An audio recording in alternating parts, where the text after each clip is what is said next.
Business for Part 2 of the Council.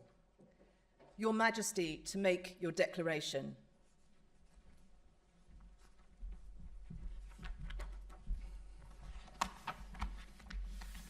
My lords, ladies and gentlemen, it is my most sorrowful duty to announce to you the death of my beloved mother, the Queen.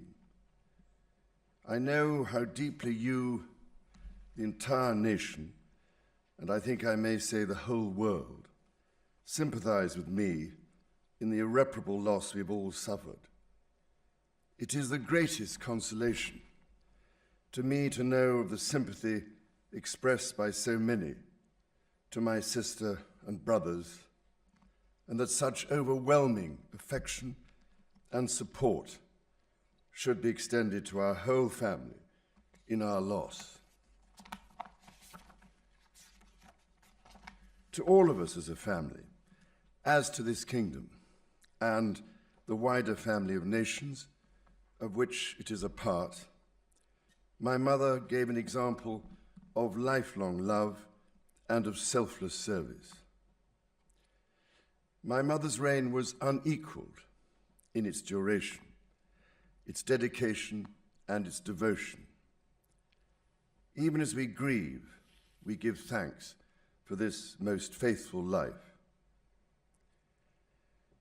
I am deeply aware of this great inheritance and of the duties and heavy responsibilities of sovereignty which have now passed to me. In taking up these responsibilities, I shall strive to follow the inspiring example I have been set in upholding constitutional government and to seek the peace, harmony, and prosperity of the peoples of these islands and of the Commonwealth realms and territories throughout the world. In this purpose, I know that I shall be upheld by the affection and loyalty of the peoples whose sovereign I have been called upon to be, and that in the discharge of these duties, I will be guided by the counsel of their elected parliaments. In all this, I am profoundly encouraged by the constant support of my beloved wife. I take this opportunity to confirm my willingness and intention to continue the tradition of surrendering the hereditary revenues, including the Crown Estate, to my government for the benefit of all, in return for the sovereign grant, which supports my official duties as head of state and head of nation.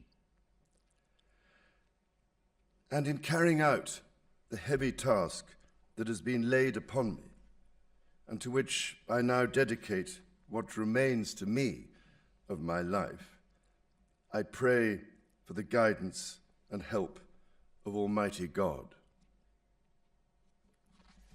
I have with humble duty to crave your Majesty's permission for the publication of your gracious speech. Approved. Concerning the security of the Church of Scotland.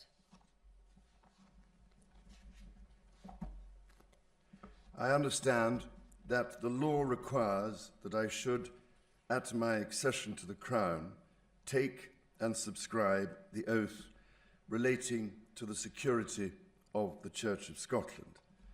I am ready to do so at this first opportunity.